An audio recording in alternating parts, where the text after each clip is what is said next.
You're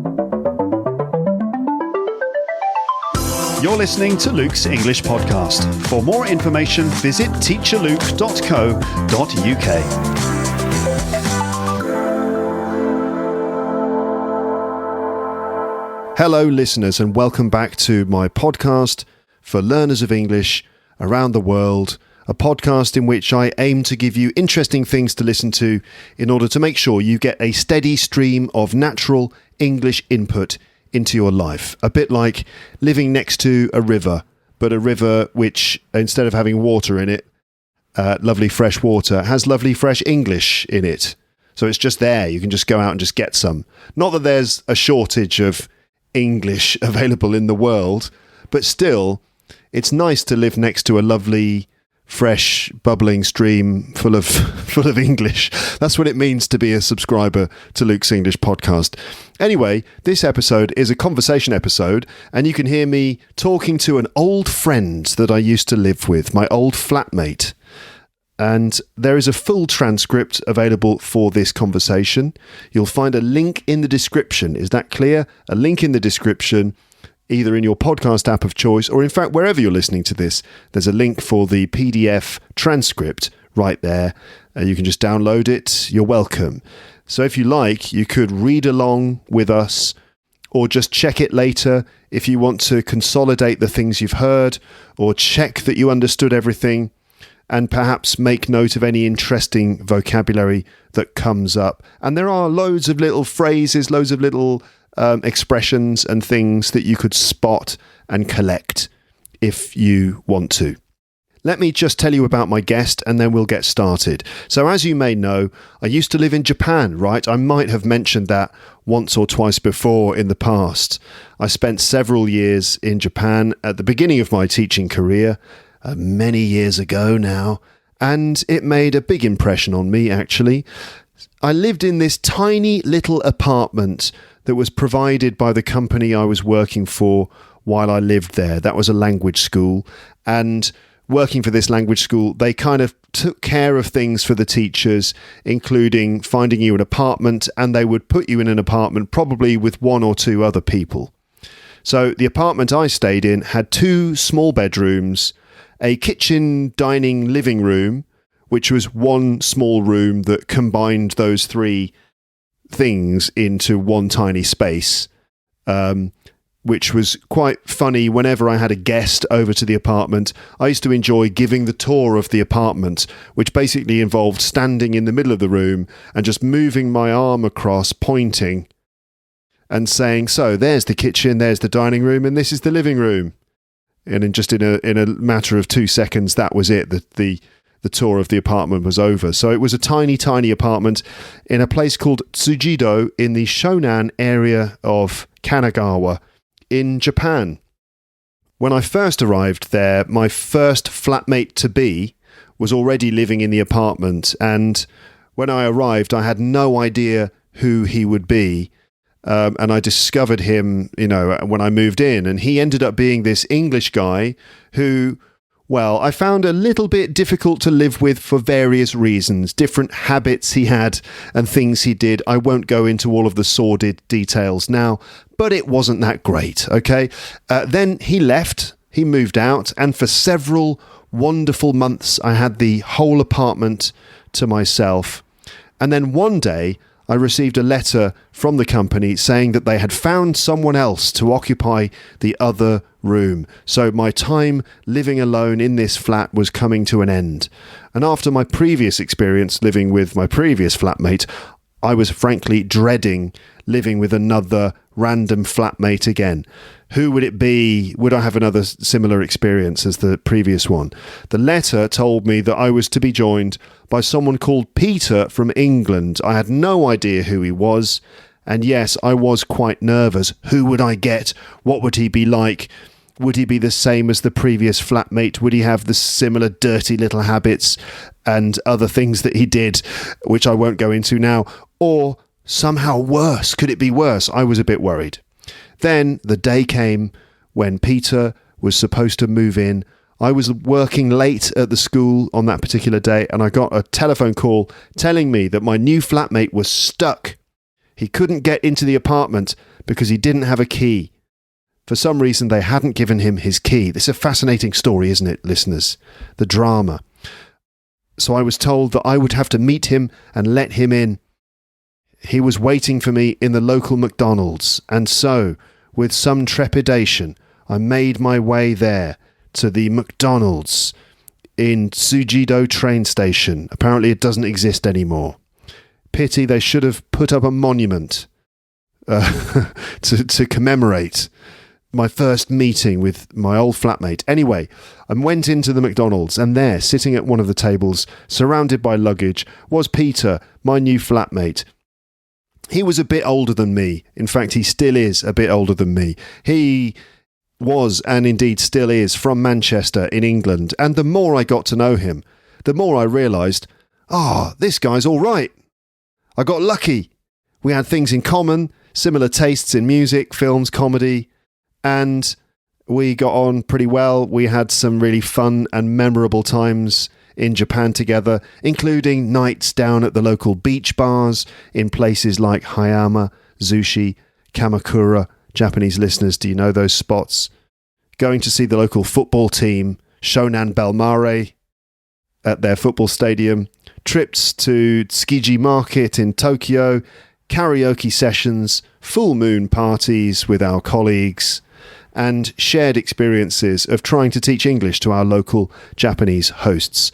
Later, I left Japan and went back to the UK, but Peter stayed, and he ended up living there for 19 years, and we are still in touch.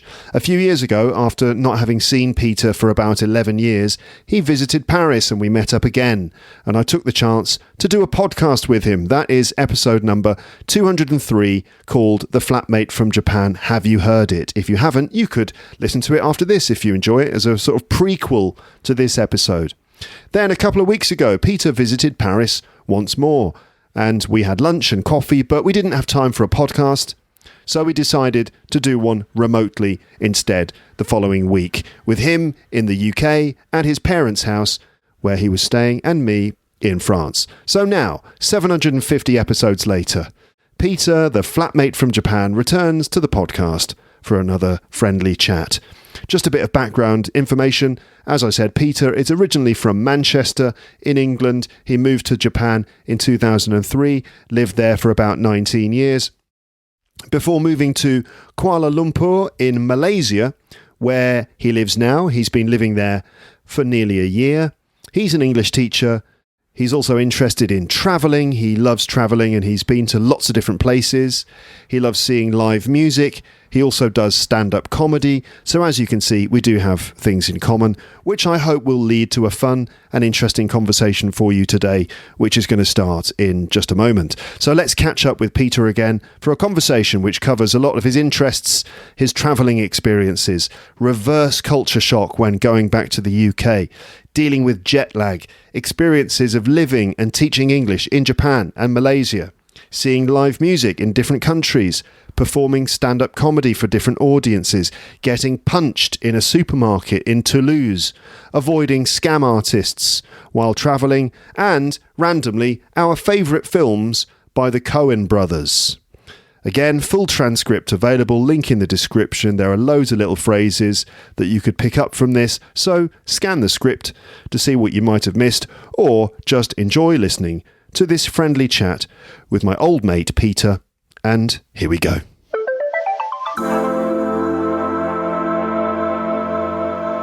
Hello Peter, welcome back onto the podcast.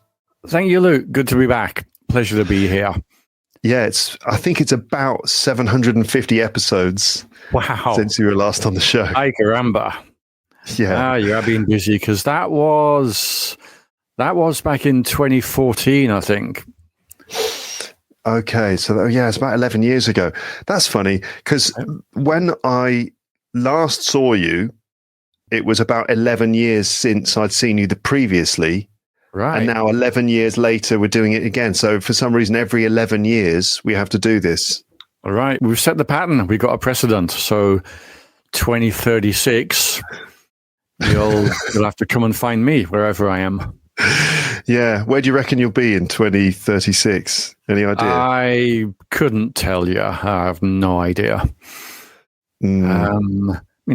11 years ago, I had no idea I'd be living in Malaysia.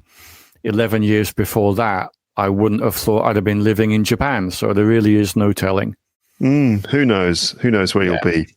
Anyway, how are you doing today? Doing well, mate. Yeah. I've been staying with my family for a while, but tomorrow I'm pleased to be heading out and going to visit Stratford-on-Avon for a few nights. Yeah, very nice. Shakespeare's hometown. Yeah, gonna see some Shakespeare stuff. Not sure I'll go and see any actual stage plays in Stratford, because like a look online suggests that they are wildly expensive. It seems dedicated to extracting money from tourists. Yeah, probably. Yeah. Yeah. It's a pity because I mean they've got a couple of nice theatres there. There's the Swan Theatre, which is kind of like in the round. Yes, which is an interesting thing. You know, the audience is all around the stage. Yeah, that's a good way to see drama. Yeah, it is. Last time you were on the show, as I said, about 750 episodes ago, you were really jet lagged. You did really well to maintain your focus during the conversation, but you did start flagging near the end. So you were really jet lagged then, but you're not jet lagged now. You've kind of got over your jet lag since coming to the UK this time, I think. Yeah. It's been a while. I actually came to Europe something like 8 or 9 weeks ago. I traveled in Spain and France for 6 weeks, caught up with yourself at a nice restaurant. Then, maybe it was a bit strange old thing. Like my parents had planned to go on a cruise, so my plan had been stay with my sister for a week, then visit Switzerland for a week, then come and stay with my parents after they had their cruise and recovered a bit. So that's more or less what happened. I went to England, did my week in Switzerland, and for the last week and a half been staying with my mother. So I am very solidly in UK time. Okay. How do you deal with jet lag? Because you are someone who kind of travels quite a lot, and living in Japan, living in Malaysia these days, that does involve traveling quite long distances sometimes. How do you deal with jet lag? And do you have any kind of tips for recovering from jet lag or dealing with it? I've been finding it's getting more difficult as I get older, as we all are. So especially traveling east to west, so from Asia to Europe, time was I'd be able to just stay up extra late for one night and I was in European time straight away. It takes longer these days. I still think not sleeping is the key. Just when you arrive, tell yourself it is this time, it is local time, then try to stay in that time as much as is possible as soon as you arrive.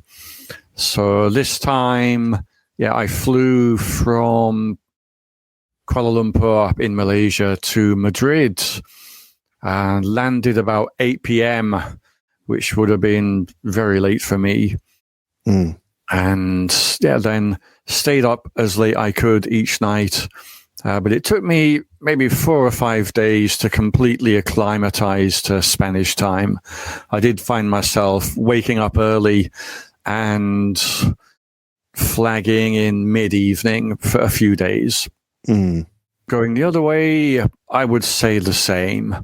As soon as possible, tell yourself it's local times. So in the middle of September, I'm going to be flying from Lisbon to Tokyo via Abu Dhabi. So as soon as I get on the plane in Abu Dhabi, I'm changing my phone to Tokyo time. So then my head will be thinking, it is this time. And when I arrive in Tokyo, with luck and justice, I will be used to it.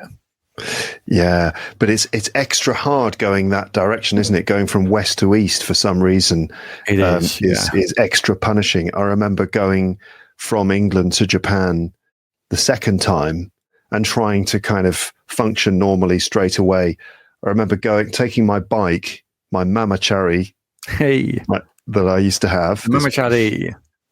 This big sort of housewives bicycle that I used to ride around, taking that down to the local supermarket, filling up the baskets of my bike with stuff, and then riding back.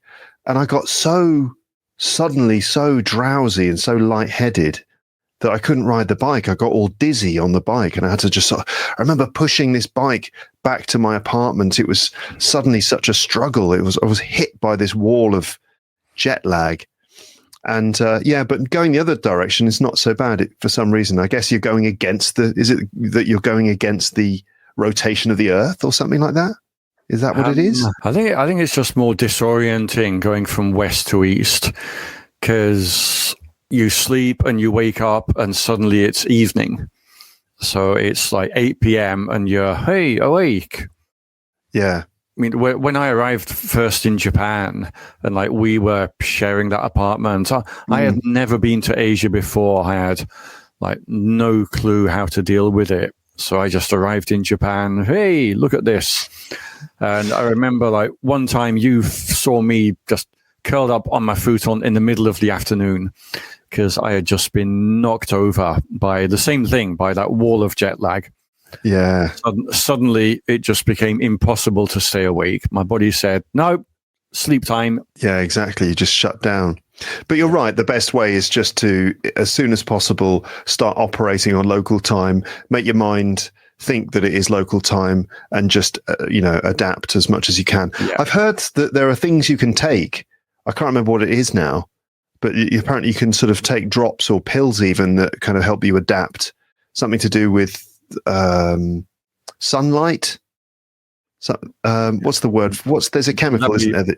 Is that melatonin? Melatonin, right? I've heard that you can take melatonin that helps. Not sure if it's true. Yeah, I would be wary of doing that. I just trust my body to know what it's doing, and as much as possible, I try not to medicalize things and not to take medicine when my body is able to deal with it by itself. Yeah. So I just power through the jet lag until I'm in the right time. Yeah, that's the thing. That's the key. Yeah. So you're back in the UK then after, I mean, you do visit occasionally, but most of your time is spent these days in Malaysia, but yes, a long time in Japan as well. But being back in the UK now, what strikes you as being different? Do you ever get that feeling of reverse culture shock? It's a weird one, isn't it? Because first Japan and now Malaysia, they became my points of reference. So when I go anywhere, I'm comparing it with Malaysia now. So coming back to the UK, everything seems strange and different and somehow familiar. So it's an odd one. Something that has jumped out at me straight away is the advertising on TV. Uh-huh. It has become much more forthright. Yeah, really? Yes. There's an advert on TV for an all-over deodorant body spray. And in big letters on the screen, they're saying boobs, balls, butts. Yeah, really? Yes. And people are spraying this spray down their pants, and people are sniffing each other's butts and crotches, and it's very weird. Because you wouldn't get that in Malaysia, something so blatantly, so outrageously kind of sexualized. Exactly. It is a much more conservative society, so that was a surprise for me. Yeah, it must be weird for some visitors going to the UK where you do see things like that seems so kind of sexually explicit or permissive. Certain things about our culture must be so kind of shocking. Yeah, exactly. Yeah. I remember going after living in Japan, for a relatively short time, really, compared to how long you've been living away. Yeah. And I'd been away for maybe 18 months, and I went back in August, and I was struck by how green everything is, even in London. And I'd been living, just outside Tokyo. And yeah, just how kind of green everything is always strikes me. Even now, I live in Paris, which is not really that far away. But yeah, going back to England, everything seems so lush and green. And even in towns like Warwick, where my parents live, or other towns in England, you get this sense that there's so much greenery that's growing. You see kind of brick walls, and there's moss growing on the wall, or there are there's pavements, and then at the edge of the pavements, there's grass growing out from the gaps and things. It always seems so kind of lush. Do you get that feeling as well? I do, absolutely. Yeah, like we've had warm, dry, sunny weather for the last few days, but then a couple of days ago, like the rain came back, and I think that the climate does impact that, because I live in Hemel Hempstead, like a new town suburb of London. It is very residential, but everywhere there's trees and bushes and little patches of grass and playing fields and open spaces. Like 5 minutes walk away, I've got the village green where you've got people playing cricket in good weather, and that is ringed by trees. So it is everywhere. I think it doesn't jump out as me as much now because Malaysia is also staggeringly green. Kuala Lumpur is like a very urbanized, but also like everywhere in KL, you've got lush greenery. There's like a big park and botanical garden. Even the busy roads have got trees and grasses along the side of them. I remember first time I visited, I took a picture which I'm still entertained by. So in the background, you've got like the Petronas Towers and KL Tower. And in the foreground, you've got a big patch of green, like grassy land with a couple of cows grazing on it. Wow. Yeah. Isn't it true that there's technically a rainforest within a building there? I read about it. Possibly. I don't know that it's within a building, but certainly like at the base of KL Tower, there is a small patch of rainforest. Yeah. Which I have done a little walking tour of. It isn't big. It doesn't take long to get around, but it is wild, it is lush, and there are like monkeys living in it. Right. Do you see the monkeys then sometimes? When I went there, I did, yeah. Okay, what kind of monkeys are they? Small ones. Yeah. Okay. I don't know exactly what kind, but yeah, they're just small little things. Not big, like not gibbons or apes or chimpanzees or anything like that. Right. Possibly macaques. Right, just kind of steal your lunch kind of little ones. Yes. Yeah, okay. Going back to the UK then, do you miss anything about the UK? I mean, you live away, long term now. So, you've obviously chosen to live away from the place, but is there anything that you miss? A couple of things, yeah. I mean, I like my football and I like my music, and I do miss being able to see good quality live football and good quality live music. Like in Japan, we could go see the local team. We could go see Shonan Belmare, and it wasn't Premiership quality, but it was fun to be in the stadium and be among the fans and get the atmosphere. Yeah. I've been to one game in Malaysia. I made a friend who actually works for the Asian Soccer Federation, and so she scored us a couple of tickets for like the King's Cup final, like the equivalent of the FA Cup final. That was held at the National Stadium, 70,000 people, and it was full. It was rammed. Yeah. In England, the game is the spectacle. So we go and we watch the game and we sing our sweary, violent songs.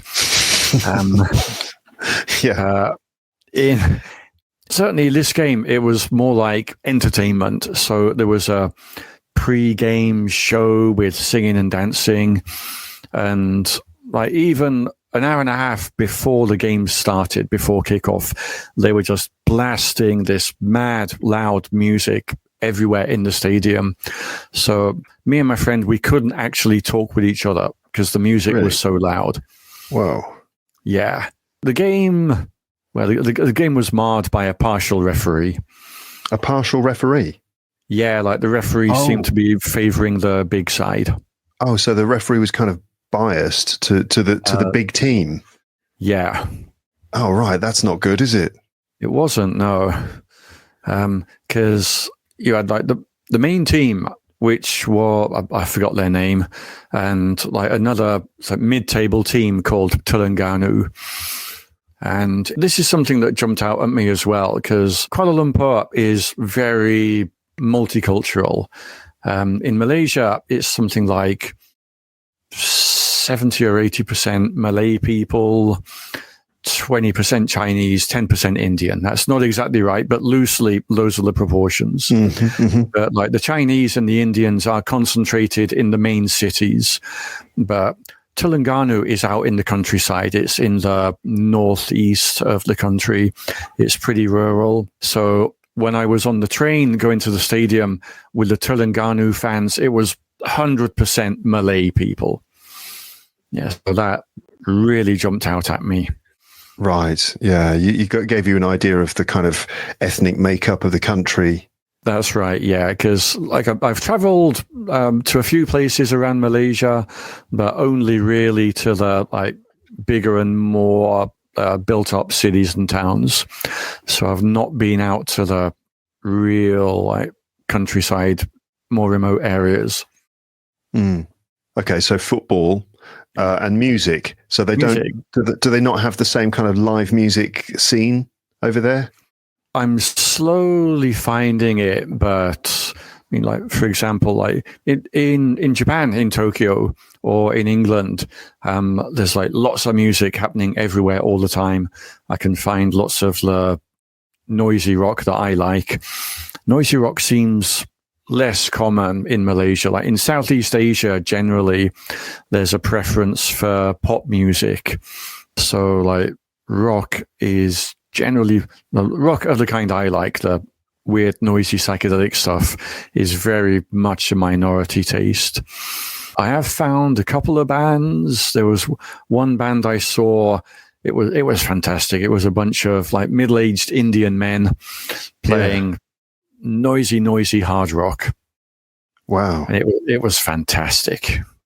Oh, that's great. It does exist. I'm finding like a few bands that I'd be interested to go and see, but yeah, like the scene seems to be much more about pop and jazz and classical, less about horrible noisy rock. I wonder why that is. Why horrible noisy rock is not sweeping the nation. It's much easier to find in Japan. Yeah. In Tokyo, I could go on tokyogigguide.com and have no trouble finding noise or abstract or experimental. And I would happily gamble 2,000 or 3,000 yen on a concert, just for the sake of actually going to the show and being in the space and having the experience of seeing the live music. And fairly often it'd be good, and sometimes it would not be. But it's interesting that in Japan, you do find all this kind of alternative music. You know, it's a really vibrant scene for all different types of alternative music. Yeah, and yet apparently in Kuala Lumpur, this is not so much the case. And I wonder why. What could be the reason for that? No idea, like just speculating off the top of my head. It could be outside influence. Japan was not completely occupied by the US, but there's like in the post-war years, there'd have been a heavy US influence on like Japanese social culture, just from the presence of the troops bringing all their food and music and movies and what have you. Yeah. So that is one possibility. Yeah, similar to the UK in a way, because post-war, the UK was flooded by American pop culture, and that includes a lot of our music. And so you've got a kind of rock and roll scene, which sort of developed into its own thing with stuff like Mersey Beat in Liverpool and other forms.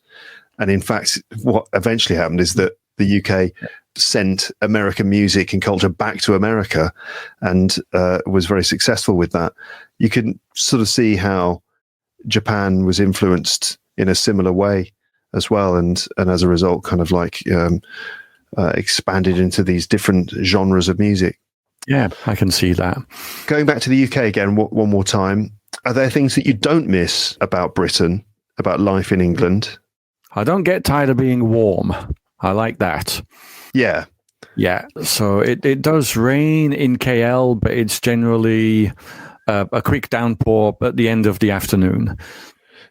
So yeah, I was going to ask actually what the kind of seasons are like, because in England, of course, winter, cold, dark, often wet. You don't see the sun for a good 3 or 4 months, it feels like. And then spring comes along. Spring is wonderful. It's never really that hot, but you get showers and sunshine and everything comes to life. Summer is typically dry and hot, although you do get summer rain. And then, the autumn, things cool down. You can get lovely sunshine and stuff like that, but it's generally sort of dry in the summer and wet in the winter. Japan, it's kind of the opposite. So in winter, it's often very dry. It's cold, but it's extremely dry.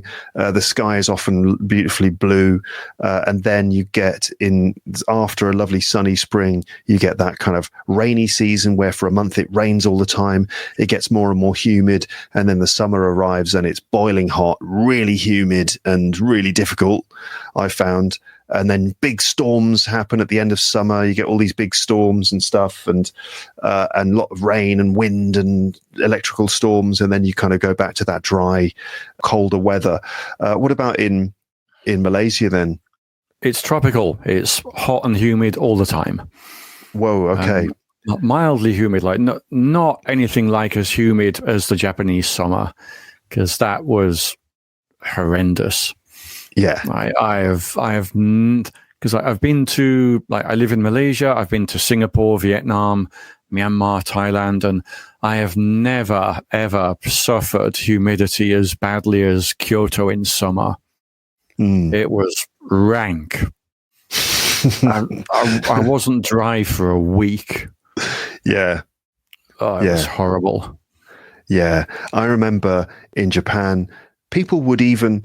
I heard people talking about, I would ask my students, like, how do you deal with this kind of hot, humid weather? Constantly asking the students, for their advice and their experiences. And people would talk about your clothes, because they get damp. Even the clothes in your cupboards would get damp, and they would even get moldy. So I would hear about people having mold grow on their clothes. And so they would buy silica gel in large bags and put silica gel in their cupboards and things to absorb all of the moisture. Yeah, I can totally see that, because until I came back in May, I was like renting a room in a shared apartment in Kuala Lumpur, and I kept a few things just in a suitcase on top of the wardrobe. And when at the start of May I came to open the suitcase, there was mold growing on a couple of things. Yeah, that's crazy for us. It's just like something that never happens. You'd never experienced that. But yeah, that was a weird thing. Yeah. So okay, so it's hot and humid then all year round. You don't get it's not seasonal. You don't get colder periods and warmer periods. It's just more or less kind of the same thing all the time. More or less the same year round. I haven't clocked the seasons completely yet, because I haven't lived a complete year yet in Malaysia.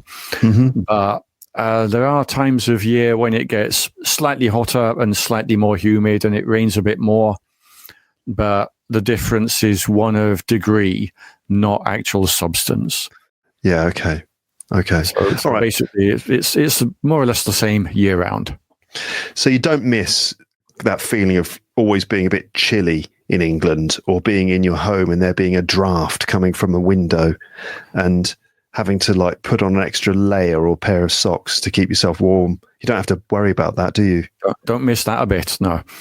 The only times I ever wear long trousers in Malaysia is to work or to be on stage. Those are the only times. The rest on of the stage? Yeah. When you're doing a stand-up When I'm doing the stand-up, yeah.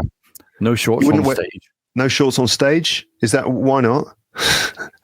It's kind of an unspoken rule in stand-up. The feeling is that if you're going to wear something on stage that doesn't look the same as the audience, then it needs to be part of the act. Meaning if they can see your knees, you need to make a joke about it. Yeah, something like that. So if I go on stage wearing a funny hat, then I need to talk about the hat. Otherwise, the audience is going to be thinking, why is he wearing that hat? And be distracted from my fantastic jokes. Right. Yeah, okay. And similarly, if you go up there with funny-looking knees, you have to make sure that your material is funnier than the knees that they can see. Exactly. Yeah. And my knees are pretty fucking funny. So, really knobbly knees. yep. Yeah. Your audience should be glad that this is only an audio recording. Yeah, there's no camera. There's no knee camera for this. No. Yeah. Okay. Yeah. I only ever did stand up in shorts once. Yeah. And yeah, I bombed. Maybe that's it. Maybe it's because they could see my knees and they were like, well, look, we just can't laugh at your jokes, Luke, because for some reason, if we can see the lower half of your legs, then it doesn't matter what you're saying, no matter how hilarious, it's just not going to work. Funny that. I have done that occasionally. So on some of the few occasions I've performed in shorts, I have like made a joke about the legs. Yeah. So front row ladies, hold yourselves back. I don't feel safe. Yeah. Right. But like, I don't think that's all the psychology. I think there may be something about like you don't look authoritative in shorts. Yeah, it's true, isn't it? So if you go on stage in shorts, the audience is going to think, oh, you look stupid. Why should we listen to you? Yeah, you haven't made an effort. Aye. Right, you've got to make an effort. This is true. You have to be presentable if you're going to go up on stage and expect people to listen to you. You've got to make some effort. Yeah. And at least covering your legs, at least. Yes. Yeah. I mean, it's not in every case. There's a comedian, Irish guy who's based in Bangkok, but I saw him when he came to Malaysia, a guy called Wes Dalton. And being like wacky and very energetic and friendly and smiley and really way talking to the audience is his act. So for him, like the shorts and the bright shirt works because like that it matches his onstage persona. Right. But for most people, that wouldn't work. Like if like Jimmy Carr in shorts wouldn't work because he needs to be dressed like in a way that matches his high status act. Right. That's it. It's about status, isn't it? Yeah. Often the comedian is sort of playing with status. You need to at least be able to control that sense of status, or you need to come across as high status before you can do something with it. Sure. But yeah, Jimmy Carr, very much a high status performer, and he's dressed in a suit. He looks really classy, and that's all part of the mechanisms for how his comedy works. It is exactly, yeah. Like congruence is key. So like the jokes and the look and the delivery, everything has to be one package. So you're still doing stand up now in Malaysia. Do you find it to be a different sort of experience performing in front of a Kuala Lumpur crowd? Yes, I do. Because in Japan, for example, Tokyo is not an English-speaking city, so the audience is going to be like expats, some tourists, some English-speaking Japanese. So you never know who's going to be in front of you. So you have to go very general or very personal. And Kuala Lumpur, it is an English-speaking city. So overwhelmingly, it's locals performing for locals. So a majority of the humor really plays into local knowledge. So and there's a lot of humor about ethnic stereotypes. Okay. But as a foreigner, I can't really do that. Partly because I don't know the stuff, and partly because I don't have any credentials with a local audience. So if an ethnic Indian guy goes on stage and says, yeah, I was talking with my Chinese friend and I made fun of him being like greedy and he made fun of me being a drunkard, then this is okay because it's a local guy saying it and they're allowed to reference those stereotypes. But if I go on stage and say, hey, Malaysian people are lazy, aren't they? Nope. No. Can't do that. Yeah. It's got to be from the inside sort of thing. Exactly, yeah. So what do you find works then? What stuff do you end up talking about?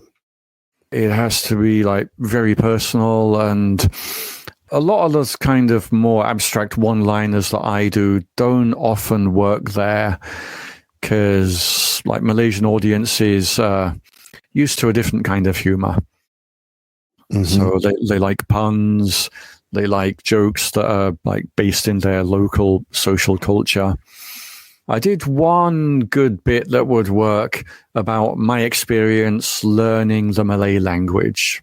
I haven't got the notes to hand, but basically the thought was that as you progress learning a language, the examples that are given in your textbook reflect the culture of the society. Because I did 2 sessions of 10 lessons of Malay language, and in the level 2 book, some of the examples were weird.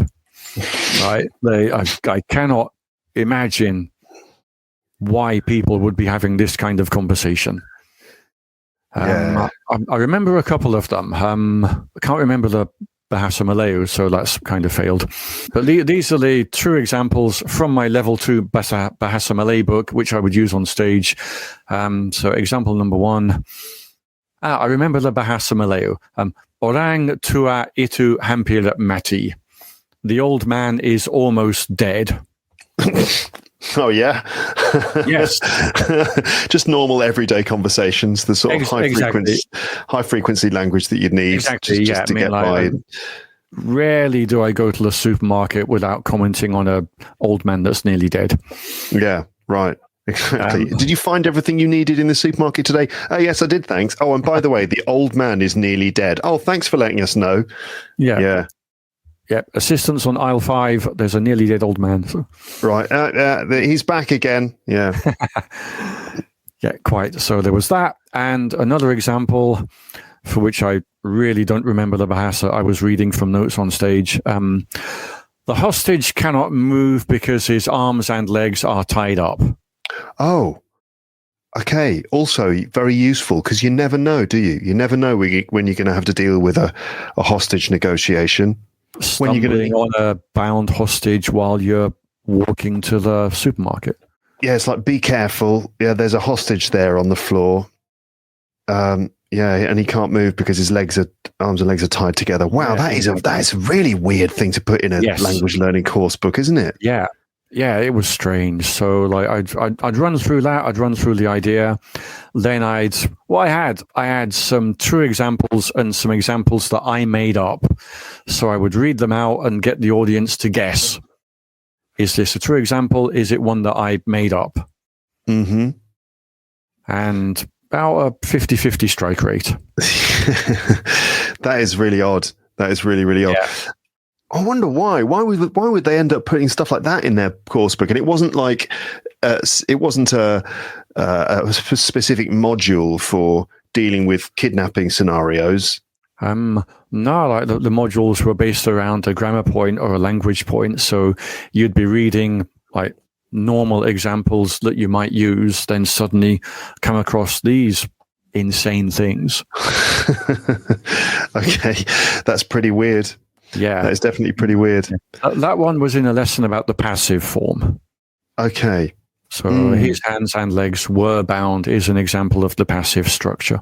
Right. It's certainly memorable. I mean, I guess the context is memorable. Whether you actually learned you remember the first one. You don't remember how to say that in Malay, though, do you? The second one? I don't. The kidnapping. So I'll just have to cross my fingers and hope it doesn't arise. Yeah, let's hope so. Yeah. So you never have to deal with that. Right. Yeah, okay. I was going to ask you about traveling. You do like traveling. You go to lots of different. Yeah, you go to lots of different places whenever you can. Do you have a particular? Well, actually, first of all, what's the appeal of doing that then? Just going off to some place you'd never been to. Like recently, you went to Switzerland. Out there in Asia, you mentioned some of the countries you've visited. Yeah. This might be a really stupid, obvious question, but what is the appeal of just going to a place that you've never been before? Experience. Mm-hmm. Yeah, experience. So seeing new things, getting to know a place, just like sort of feeling the air and the music and the food. I'm all about experience.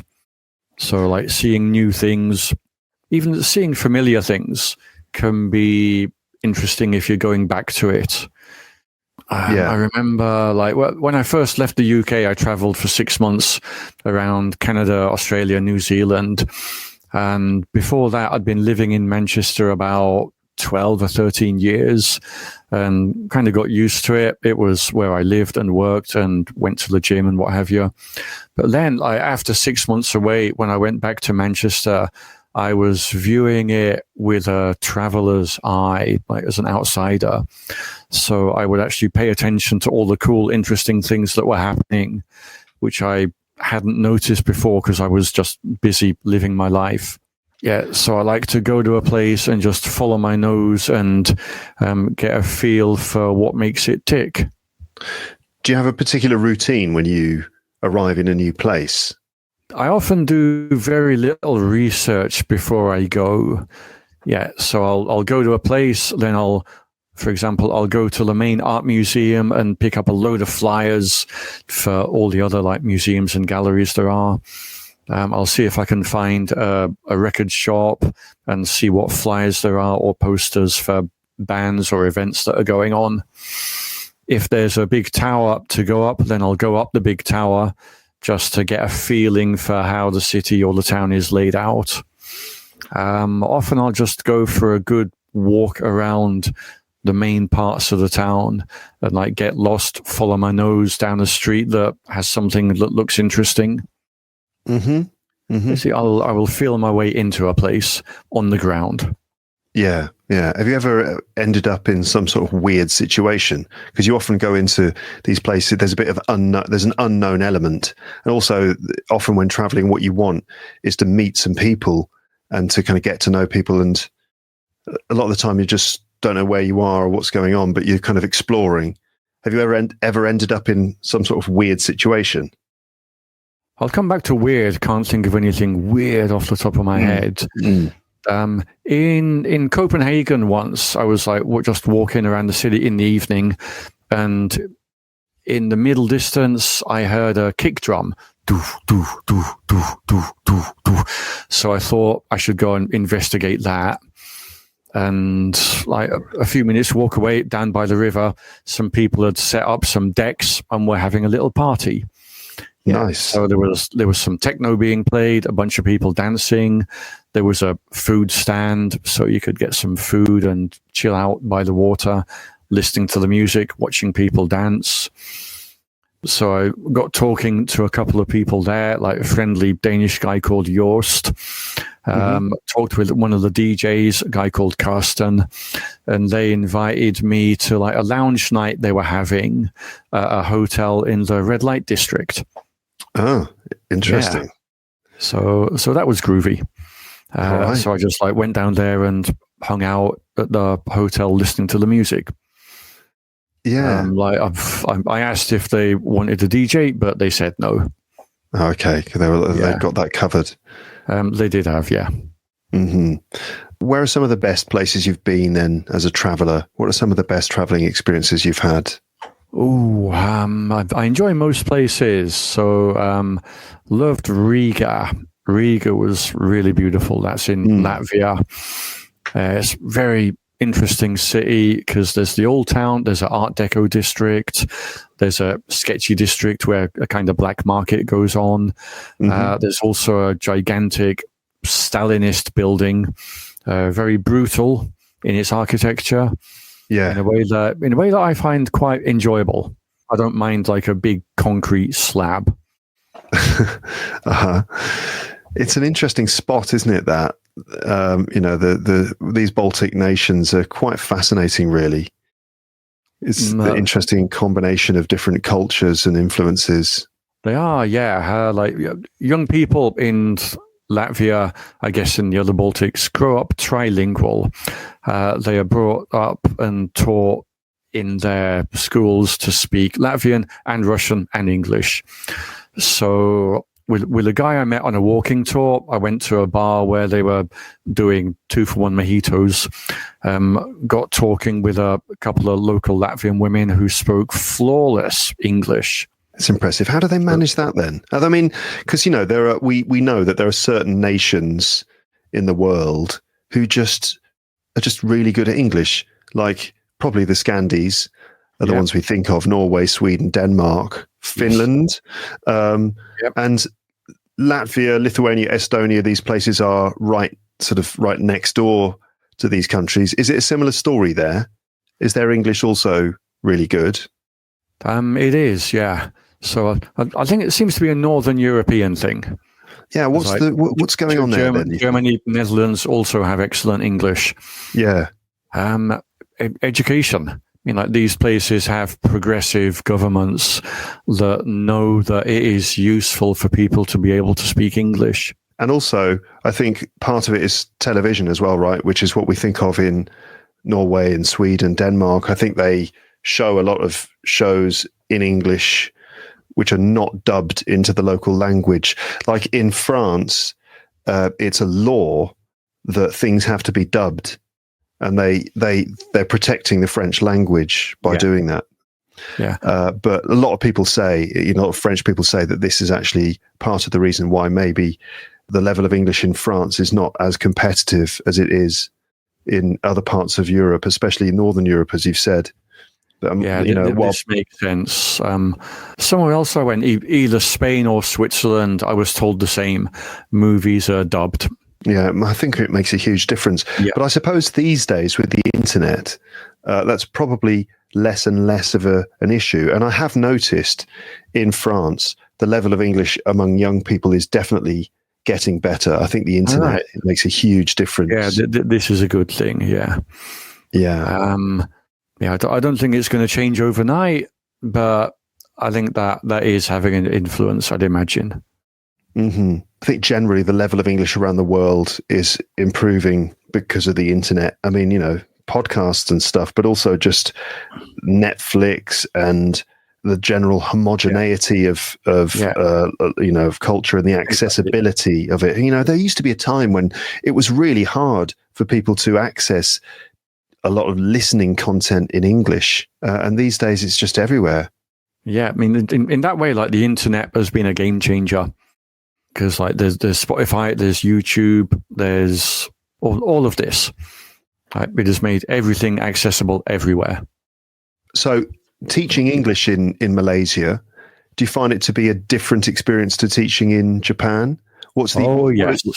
What are your students like? What kind of issues do they have with English compared to, let's say, Japanese students? Again, it's a very different market we're playing to, because Malaysia is largely a English-speaking country.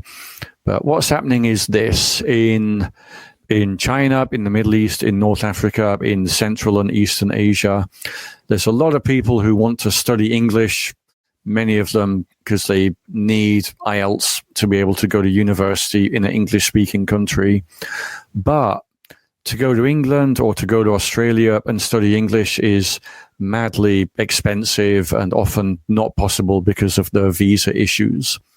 But Malaysia is cheap and very generous with its visas. So a lot of those people come to Malaysia in order to learn English. So there's a lot of language centers have sprung up in Kuala Lumpur to meet that market. So mostly the students are Saudi, Yemeni, Chinese, Korean. Okay.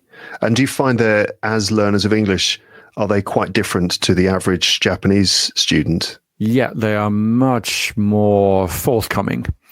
So like not afraid to speak, not afraid to make mistakes. How does that affect your lessons? It makes it easier. Like a lot of my lessons are IELTS, because I work part-time. I just teach privately, like one-to-one. Mm-hmm. So I'm not having to deal with a big mixed group of people. So the students are like speaking and engaged and invested. It is a good thing. It like helps the lesson progress. Yeah, definitely. I mean, in my experiences in Japan, although I had like fantastic times, sometimes the challenge was to get the students to speak, to get them to work on their fluency, to work on their speaking skills. Often they'd spent a lot of time doing English work on paper, a lot of translation, a lot of grammar work. But the thing they needed to do was to be able to actually have a conversation. And that could be really hard, even in a one-to-one situation. Yeah, this is true. I think that I think is just a consequence of the education system there. A lot of it is rooted in grammar translation. So speaking fluently is not something they practice much. But then also in a group, if you had a group of Japanese students, what you want is everyone to do an equal amount of talking. You want everyone to be engaged, lots of speaking from everyone. But often what would happen is there'd be one maybe older man, maybe, who was probably quite fluent and would become the high status person in the group, and everyone would just kind of defer to him. So you'd ask a question to the group, and he would probably answer, and then you'd say, what about everyone else? What do you think? And they would just basically say, oh yeah, what he said. Yep, I do remember that. Yeah, like the older man holding court, and like everyone else listening and agreeing and nodding along. Yeah, a lot of nodding along. Yeah, fun. But then when I came back to England and taught here, I was teaching groups with people from everywhere, and yeah, that was a totally different situation where you've got everyone taking part much more. And it was quite a shock at the beginning because it was quite difficult to manage. People were very direct. I had people from, wherever, like Poland, Russia, Korea, South America, and all sorts of places. And I remember being quite terrified, in fact, at the beginning, because people were just really straightforward and really direct and quite demanding, but nice. I mean, these days I would be far less intimidated by that situation, and I would really be glad for the kind of that responsive kind of attitude. But having just spent 2 years, the first 2 years of my career teaching in Japan, and then being faced with a group of people, upper intermediate students, all sort of like demand with all these questions and all these things to say, it was quite terrifying. I'm sure, yeah, because that's a very different thing. Because we are used to being automatically the authority figure. Everyone is listening to me. Not anymore. I had a similar experience when I started in Malaysia, because when I started, I was teaching like 4 hours a day. So 2 hours in the morning, 2 hours in the afternoon. Perfect schedule. Loved it. One of my students was an Egyptian woman who I hope is not listening to this. She was lovely, and I will not hear a word said against her, but she would be brutally direct about how much she disliked the school and the system and the administration. Oh, really? Yes. Oh, yeah. That's tough. Like she liked me. She would reassure me that it wasn't anything against me, but she was not happy with the way her course was being administered, and she was not shy about saying it. Like, I hate name of school, which I'm not going to mention. Yeah, you don't tend to get that kind of straightforward, direct thing in Japan. Exactly. But, I like it, to be honest. At least you know where you stand. I live in France. People are generally pretty direct here. Yes. And when you get beyond that sense of like, oh my God, they're saying exactly what they mean. When you realize that actually the consequences are not really that bad, it's fine. Like, it's funny, in France, people do have conflicts. They argue and disagree. And I see this in my lessons sometimes, where students might disagree and it might become a little bit heated. And I used to get very uncomfortable in that situation. But with experience, I've realized that it really never goes further than that. Like, even in the street, you see people arguing, you see drivers getting out of their car to go to visit a van driver who's taking too long to unload his van. And they will shout at each other. You hear it from the window. You go and you think, oh, there's going to be a fight. They never have a fight. I've never seen fisticuffs. I've never seen actually someone throw a punch in this country the entire time I've lived here. Maybe I'm hanging out with the wrong people. But in England, you'd sometimes would see people fighting. Even in Japan, I spent 2 years there. I did see a fight happening once, which is quite rare. Yeah, that's rare, isn't it? That is not something I remember ever seeing in Japan. I'll tell you what, it was extraordinary, right? Yeah. So it was in the height of summer, I mean, this is a really rare thing that I saw. It was in the middle of summer, and I was trying to stay cool in my apartment. It was the middle of the night, and I wasn't sleeping very well. No. And I heard something going on outside. Now, if you remember, in our apartment, at the bottom, there was a dodgy bar that we never really went to. I don't know if you ever went there. I remember the one. Yeah, I think in the next building. I think it was in the next building or part of our building. I can't remember. Yeah, must have been in the next building, but it was a sort of sketchy looking dive bar. Yeah, didn't look finished. No, I went there a couple of times with a guy that used to live in our building, and it was sketchy. There were sort of like, I don't know how to describe the sorts of people who went there, but they were dodgy, sort of sketchy, borderline criminal type guys. And so anyway, I heard a disturbance, and I looked over the balcony from the 5th floor, and down below in the car park next to our building, there were a couple of guys having a fight, and it was extraordinary because they had their tops off. Right. Wow. It was like something out of a film. And the one guy who was obviously the better fighter, so the one would have a go at him, and he would grab him and throw him. Literally throw him onto the floor, slap on his back. He threw him down a couple of times, like kind of karate stuff that I was seeing. Wow. Slap onto his back on the tarmac.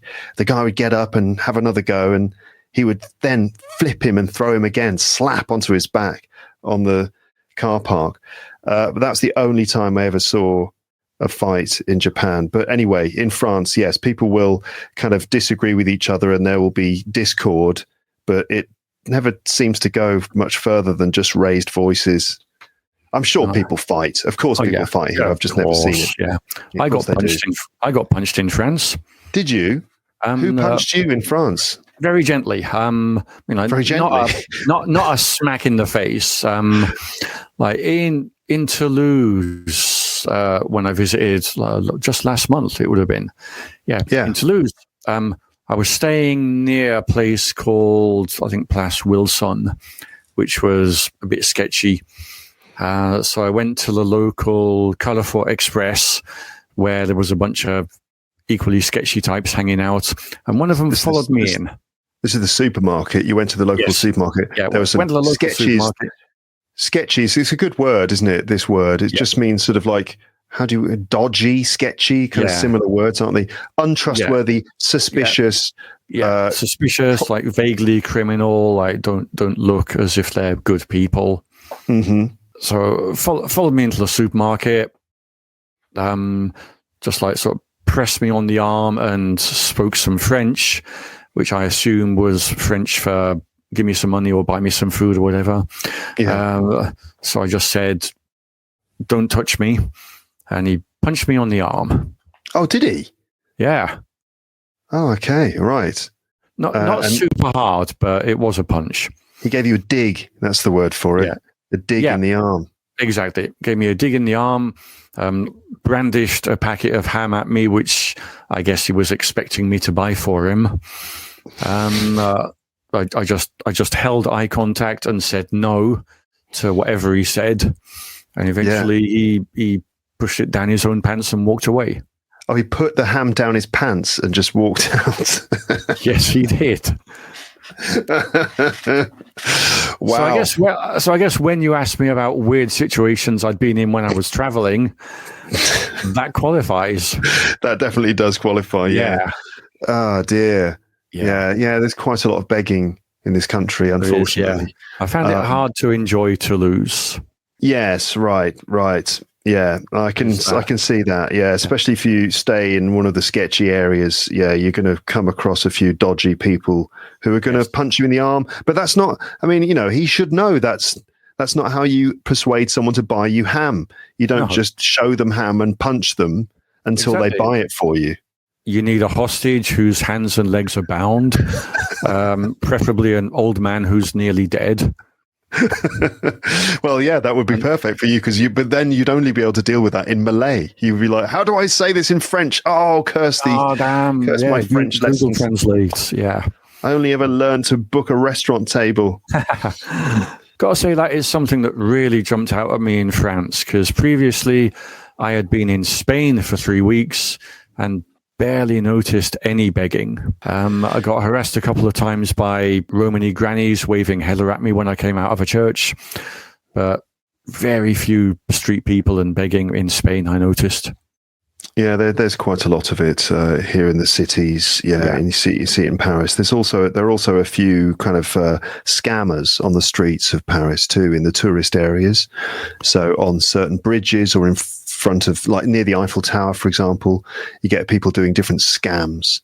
Yeah, this I've heard about. Like last time I visited, when I was walking past l'Opéra, and I got approached by a very assertive woman with a clipboard asking me to donate to her charity. Yes, exactly. So you get the people with clipboards, and there's various things going on with them. So so they'll come up to you and they say, speak English, like this. And they've got a clipboard and they pretend to be doing some sort of survey, and they want you to answer their questions on the clipboard. And while you're there looking at the clipboard, someone behind you will be pickpocketing you. Yeah, exactly. And they use the clipboard as well to cover up what they're doing. Yes. So the clipboard is there right underneath you. You're looking at that, and under the clipboard, there might be someone's hand in your pocket. Yeah. So there's the clipboard scam. There's also this scam where people will come up to you with a bracelet, and they'll loop the bracelet around your wrist. Mm-hmm. So it's attached to your wrist. And then basically they've got you, and they're also holding on to you. Yes. And they've put the bracelet on you, and then you have to pay for it, you know. Yeah. Didn't actually find any of that this time in Paris. I was only there for, I think, 2 full days, but I managed to avoid any scam people in Paris. Yeah, you got to be careful and watch out. And the other one is the card trick. Or they do the cups and ball trick. Oh, right. But the card trick, yes, it's basically they put 3 cards down on a little portable table, which they can quickly fold up and take away.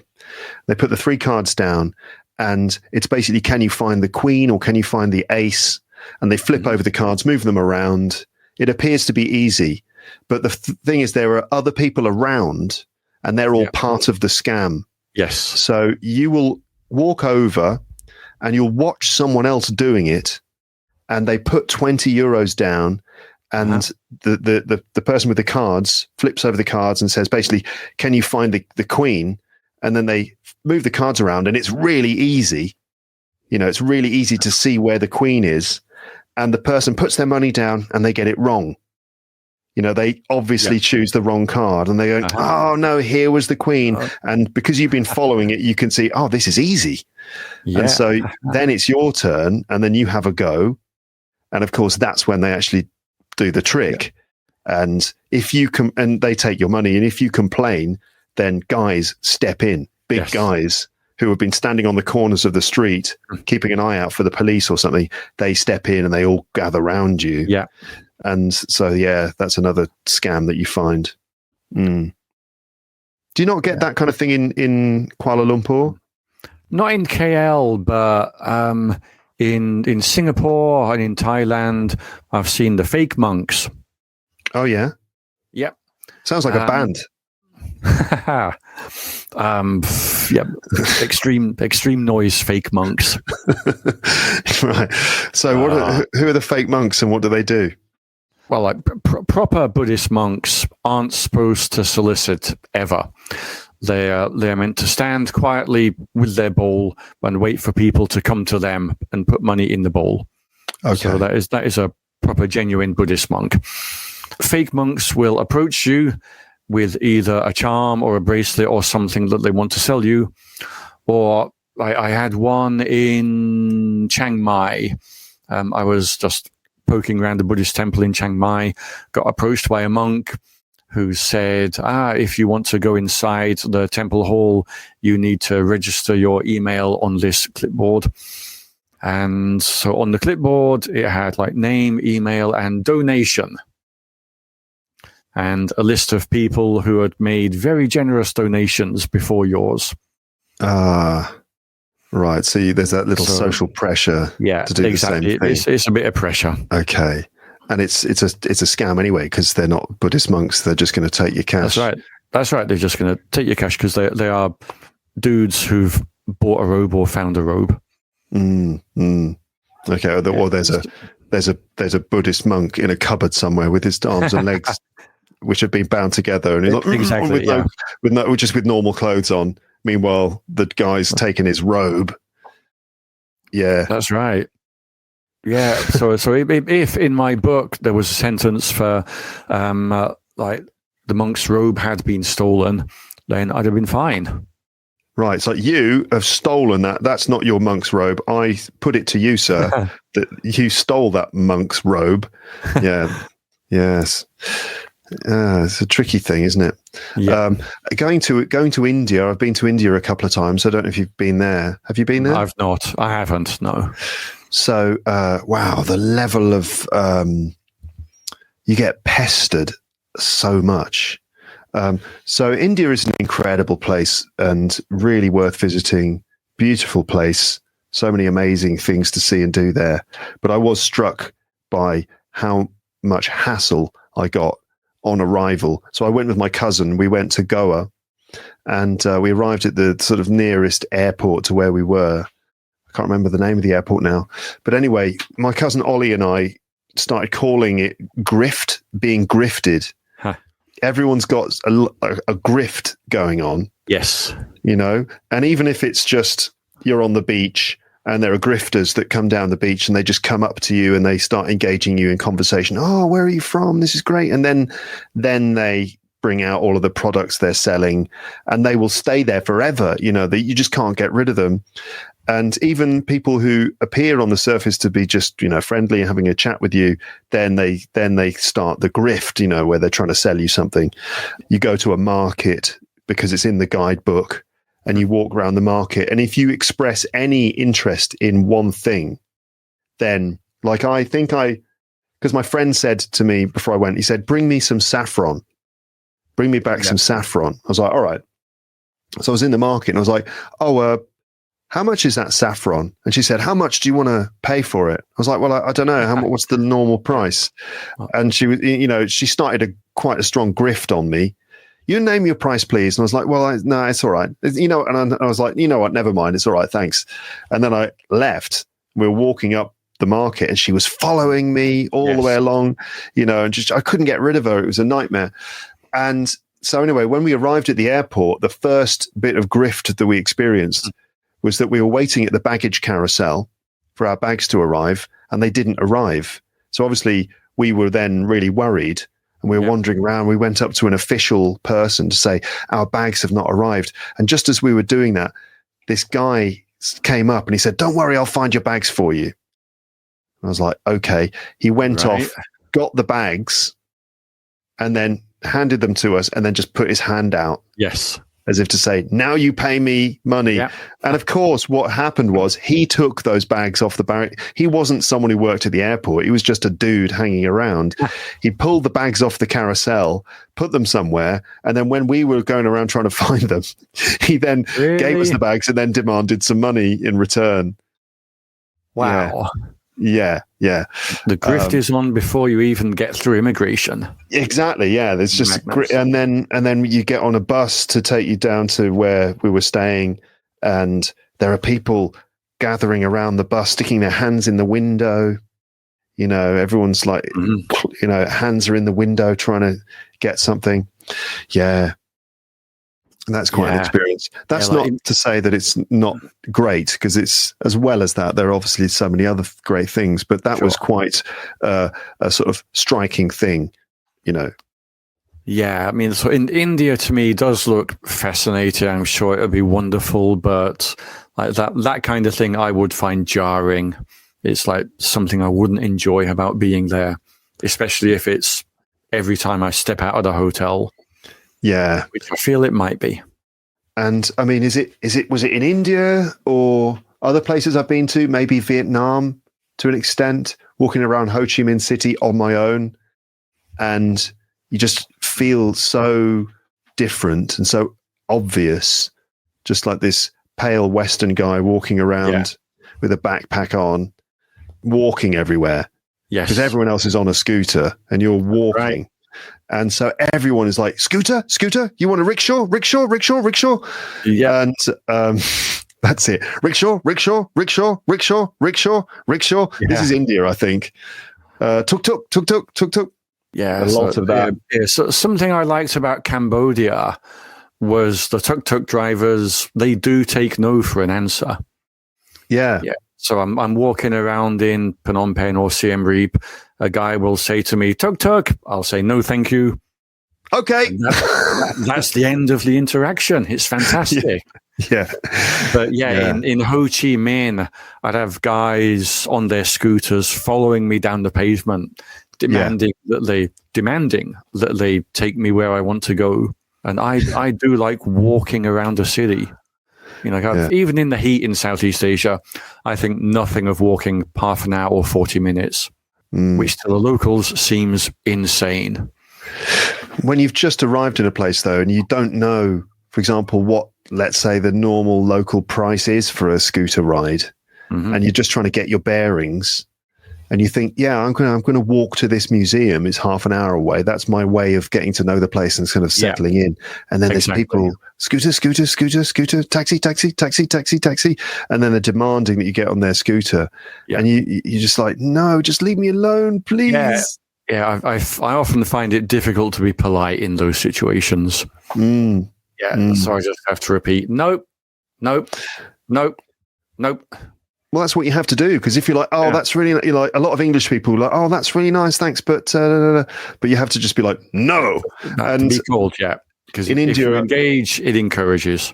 In India, we learned that you have to put your sunglasses on and just basically do the Robert De Niro, where you just, or Clint Eastwood, just like shake your head, like, no, with behind your sunglasses, just a general sort of like look of no. That's it. Absolutely not. Exactly. Yeah, it's a shame this isn't a video recording, because that was a flawless impersonation of Bob De Niro there. I think that my viewers have seen that before. Got the expression spot on. All right, cool. So what are you going to do? What are you doing next? Are you going back to Malaysia in a couple of days? Is that right? Not for a while yet. Yeah. What's happening is this. I have been booking things. So going to Stratford to not watch expensive Shakespeare. Yeah. Then I'm going to Scotland. Going to visit Glasgow for a few days, catch up with a couple of friends there. Going out to Skye for the first time. So I'm excited about that. That's an island. That's not the Skye. Okay. That's an island called Skye. Which is, how do you describe the location of Skye? Yeah, Hebrides. like in the northwest of Scotland. It is an island, but it is like connected to the mainland. It's about 6 hours on the bus from Glasgow. So it's really remote, far away, very rugged, very mountainous. And the pictures I've seen show it to be very, very beautiful. So I'm excited about finally getting there. Oh yeah, this is like classic Scotland, rugged mountains and lochs and waterfalls and stuff like that. Oh, it looks amazing. Yeah. So I have wanted to go there for a long time, so I'm very pleased that I'm finally getting to see there. That's great. Do you drink whiskey? I don't. Oh, well, you'll miss out because I will. Good local malt whiskies there. Oh, I'd love to go. I actually did do a distillery tour. Like one other time I went to Scotland, toured a distillery, and at the end they gave us a couple of miniatures of whiskey to taste. So I managed to finish one of them. Enjoyed it. 5 out of 10. Okay. It's not your liquor of choice, is it? It's not my thing. I just generally I don't like the taste of whiskey. No, it's not for everyone. What's your preferred liquor then? What do I like? I have a bit of a sweet tooth. Yeah. So I enjoy Baileys. Oh, okay, yeah. Yeah, like Baileys, Kahlua, amaretto. These are the ones I enjoy. Like a White Russian would be a good cocktail for you. Yes, it would. Yeah. Like the dude from The Big Lebowski.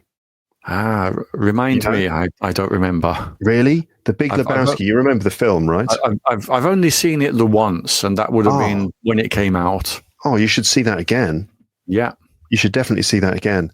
So, yeah, the character played by Jeff Bridges, his cocktail of choice is a White Russian, which is Kahlua and vodka and milk.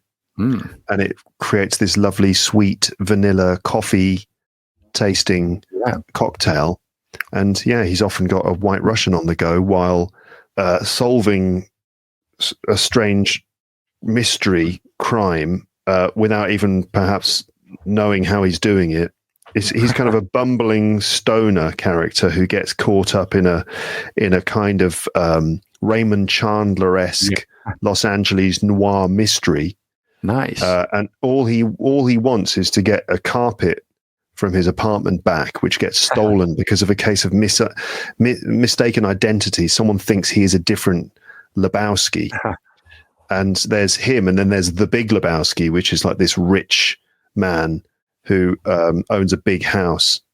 And anyway, Jeff Bridges' character gets involved in this sort of underworld crime story, and there's a lot of incompetence and lots of swearing, and it's very funny and really good. One of the Cohen brothers, sort of better, one of the more light-hearted ones. Yes. Recommended, definitely. Cool. So what's your favorite Cohen's film? Favorite Cohen brothers film? Ooh. Yeah. Oh, that's a tough one, isn't it? It is, yeah.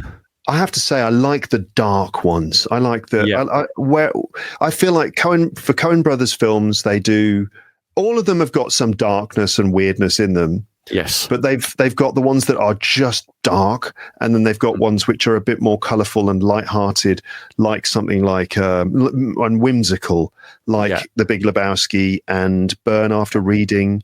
Yeah, and Fargo has its lighter moments. Yeah, that's right. Fargo's a good mix. I think Fargo's got to be one of my favourites. I absolutely love Fargo. It's brilliant. Yeah. But I was just thinking recently about No Country for Old Men. I think that is fantastic. I really like that. And, it's Cormac McCarthy who wrote the novel, and I love his work. Really dark stuff. And, but the fact that this one, it's kind of like this weird chase movie, and it doesn't have a happy ending. It just has a really bleak, dark ending. And there's no music in the film at all. Really? No, there's none at all. I've not seen it. Have you not? Oh, you should see that. That's brilliant. Javier Bardem is absolutely fantastic. He plays a psychopath in the film who's employed by the mafia to hunt down some missing a suitcase full of money. There's a drug deal that goes horribly wrong in the desert, and our main character stumbles upon the aftermath of this drug deal gone wrong on a hunting trip out into it's somewhere in Texas, I think, near the Mexican border. And he stumbles across this, it's a pretty dark scene where it's just happened, and he finds the bag full of money, and he basically takes it from the fingers of a dying man. Wow. Yeah. An old man who's almost dead? Yeah, basically, yeah. Maybe a couple of people have been bound, their hands and legs have been bound together. And he takes the money, but he doesn't realize that there's a tracker in the case. And then basically the film follows him attempting to escape from the baddies who come after him. And he's trying to kind of second guess them and stuff. And it's like this long-winded chase where it's full of dread and tension. No music. It's just the sounds of what's going on. It's very tense and really atmospheric. Javier Bardem is chilling. He's so frightening. His haircut is perhaps the most frightening thing in the film. He's got that I have seen. Yeah. Yeah, it's kind of like this 1970s kind of weird maybe Beatles haircut kind of thing. Yeah. This bowl cut. Yeah, it's kind of a parted, floppy bowl cut. Yeah. Isn't it? Yeah. I mean, yeah, that if you saw someone coming up to you with that haircut, you would want to run the opposite direction, even if you didn't know anything about him.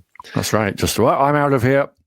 Yeah. No, you should see that. You should see that if you haven't seen it. Wow, that's powerful stuff. Yeah.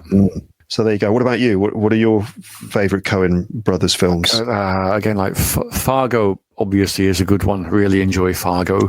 Me too. Yeah. My favorite, I'm going to say, is Miller's Crossing. Mm-hmm. You know, I've never seen it. I've never seen that. Really? It's one of the early ones. It is, yeah. Get onto that, because like the atmosphere and the writing and the dialogue are just glorious. Yeah, like again, it's dark. There's not much levity in it. It's like set in a nameless Prohibition era American city. Not going to tell you too much about it. It's basically about a turf war between two rival gangs who are trying to control the illegal like alcohol market. Yeah, like one of the gangs is like Irish immigrants and their descendants. The other one is Italian.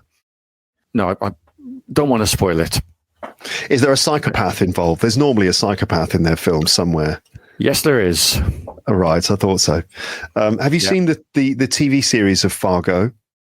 I haven't. No. It's good, you know, the first series especially. Yeah. Right. Yeah, Billy Bob Thornton. Ah, nice. Yeah. He's the psycho in that. Yeah. And also Martin Freeman. Really? Yeah, that's it's interesting. Interesting combination of actors, yeah. It is, isn't it? Right. But it's interesting what they've done with the TV series is they've definitely they've done something that's very similar to the original film. Mm-hmm. So the same aesthetic, the same accents, some similar characters. So Martin Freeman's character is a sort of pathetic, cowardly scumbag, like William H. Macy in the original film, so it's a very similar kind of character. Sure. And there's a psychopath just like in the original film. Yeah.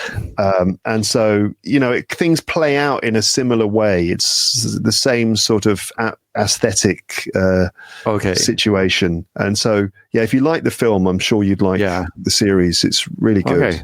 So, question: if it's that similar, why would I watch the series instead of the film?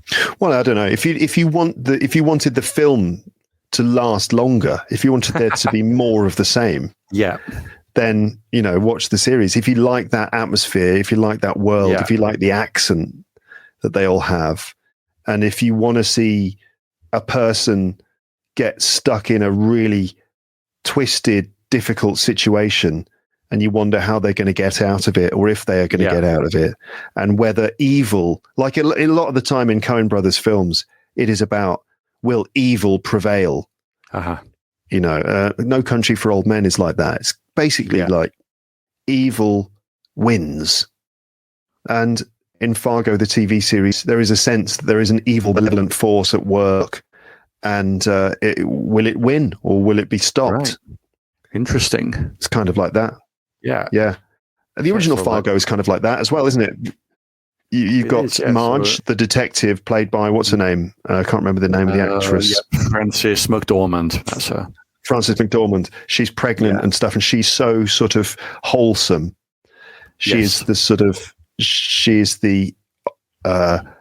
good side. And then you've got Steve Buscemi and the other guy. I can't remember his name now.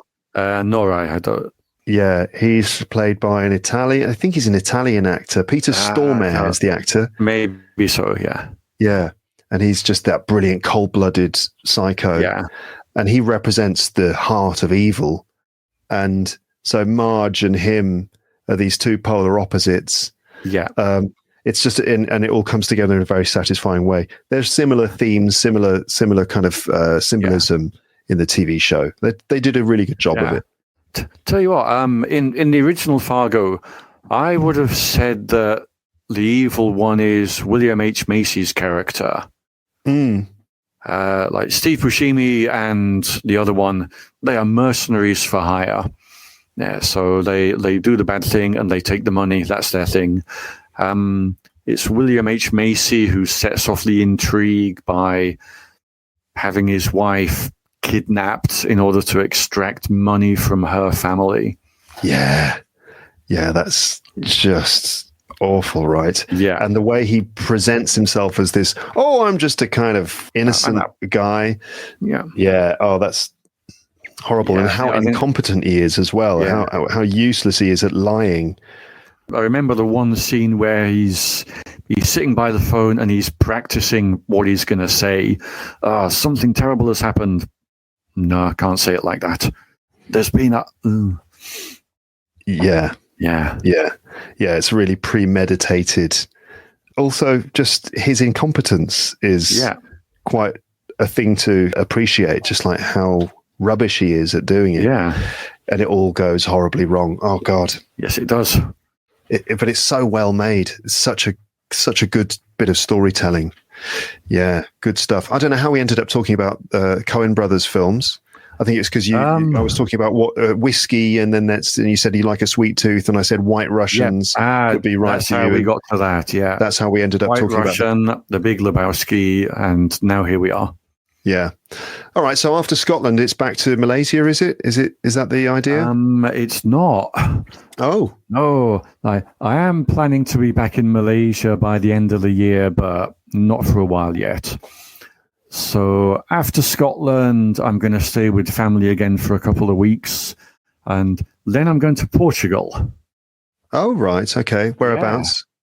Yeah. I'm flying into Porto, then traveling to a couple of other towns between there and Lisbon, and flying out of Lisbon to Tokyo.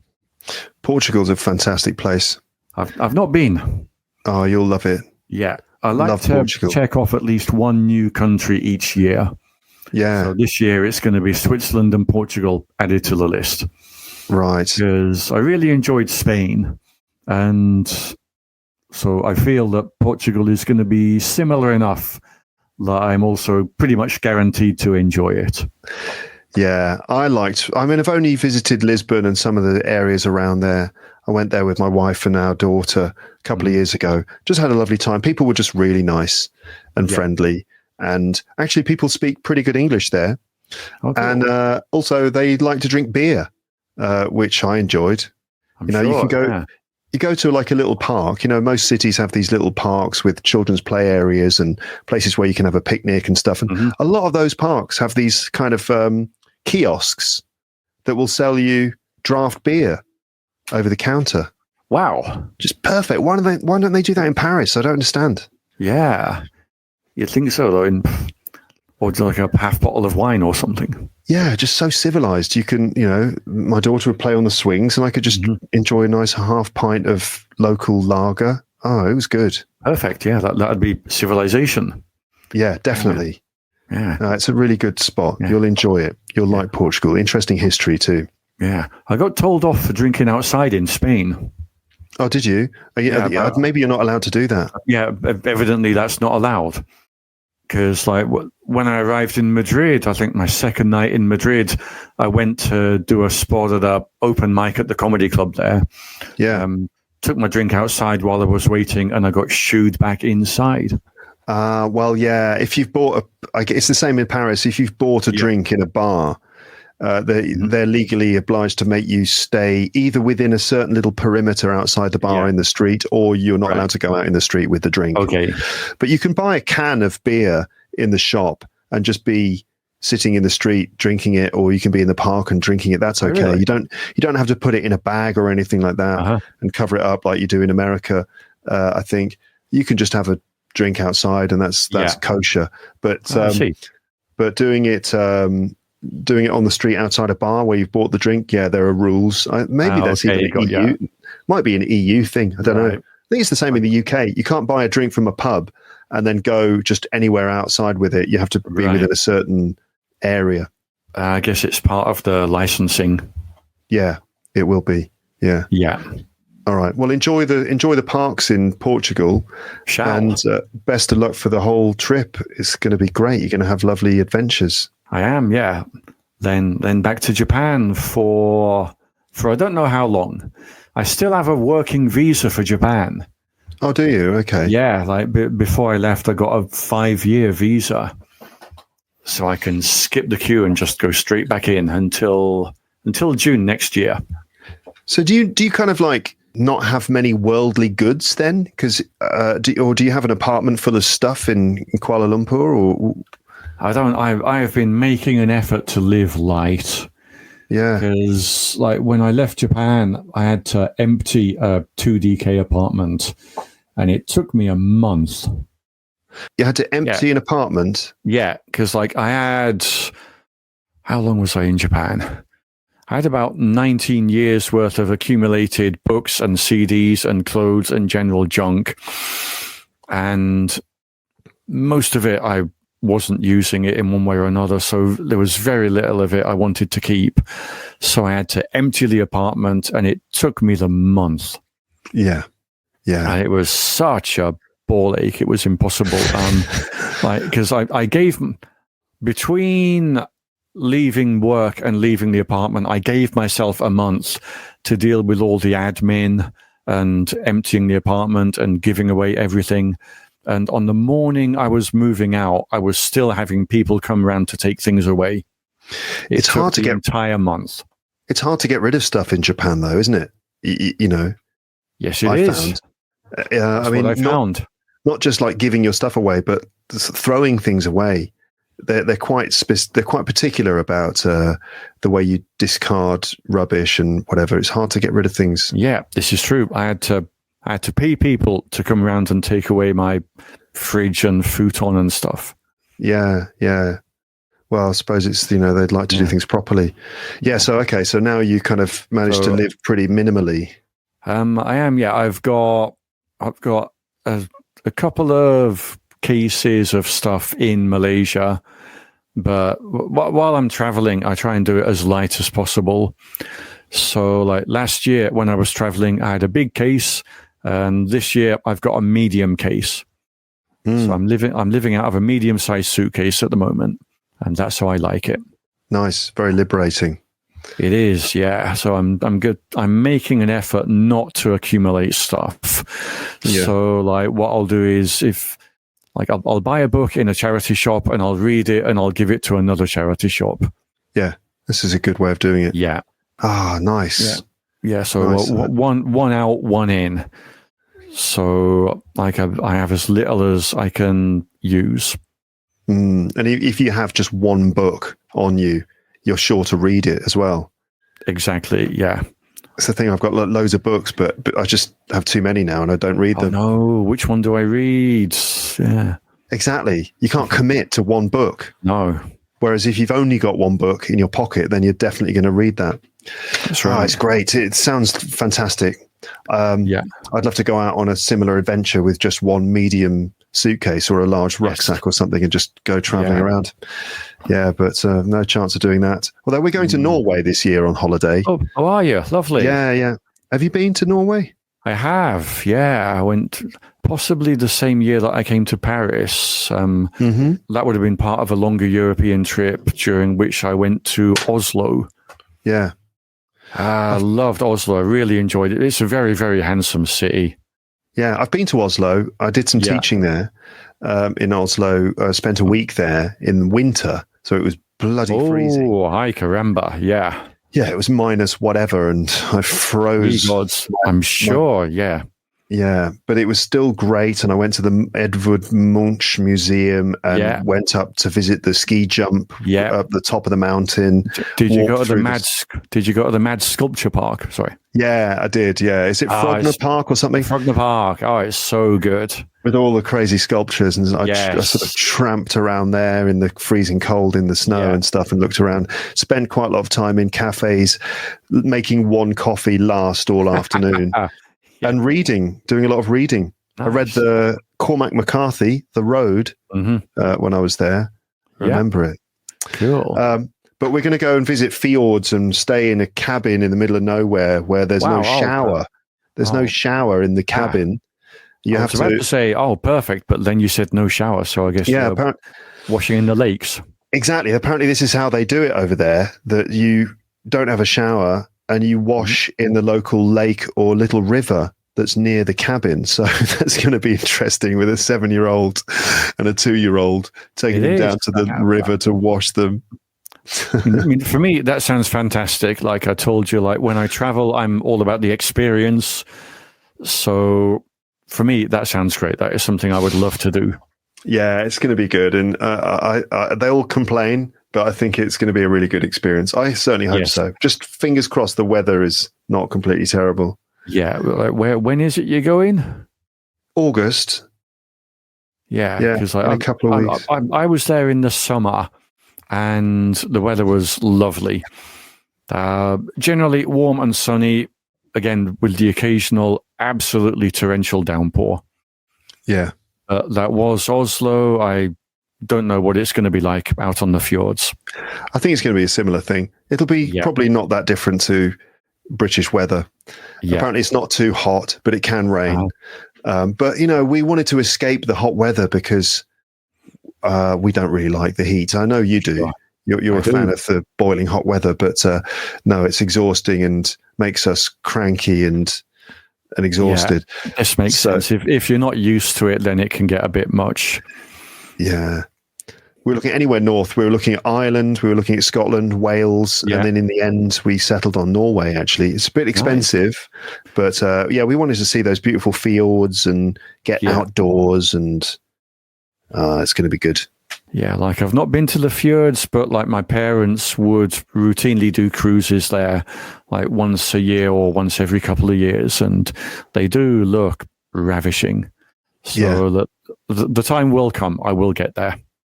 Yeah. Well, I'll let you know what it's like. Sure. Yeah. Okay. Look, great to catch up with you again, and maybe in another 11 years, we can do this a third time. Exactly. I'll put it in the diary now.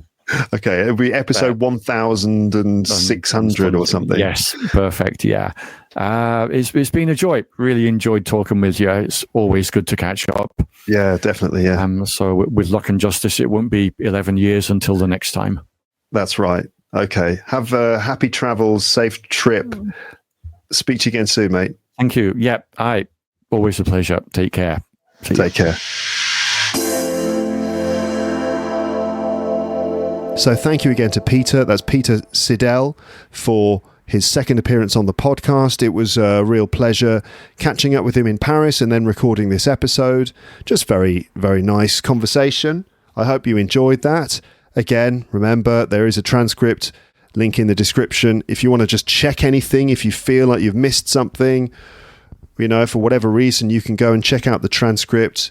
You could copy paste interesting bits of English that you discovered. I'll leave that up to you. It's there for you if you want to check it out. Thanks again to Peter for his contribution to the episode. I think that's all I need to do here. I think we're done. I think that's probably fine. I mean, what else could I say at this point other than thank you for listening all the way up to until this point. How could you leave a comment to prove that you made it this far? Let me see. Maybe you could say something about, well, I don't know. I guess the running jokes in this episode were the things about the strange language examples that came up in Peter's Malay language course books about, common useful phrases like the old man is nearly dead and his arms and legs were bound together. Or the hostage's arms and legs were bound together. So I don't think it would be appropriate for you for me to ask you to use language like that in the comments section to prove that you listened all the way to the end, because that's just going to be weird, isn't it? So I wouldn't do that. So what could you talk about at the end? Just tell us what your favorite Cohen brothers film is. Tell us what your favorite Cohen brothers film is. Okay? Is it The Big Lebowski, Fargo, No Country for Old Men, Oh Brother, Where Art Thou? Have you ever if you've never seen a film by the Cohen brothers, then you can just say, what is Cohen brothers? I am not understand. That would be fine. Meaning, What are the Cohen brothers? Who are the Cohen brothers, in fact? I don't understand. That would be okay. Maybe someone will help you. Or just Google it. Watch some of their films. They're good. Okay, that's the end of the episode. Thanks for listening. Have a lovely morning, afternoon, evening, or night. And I will speak to you next time. But for now, it's just time to say goodbye. Bye. Bye. Bye. Bye. Thanks for listening to Luke's English podcast. For more information, visit teacherluke.co.uk.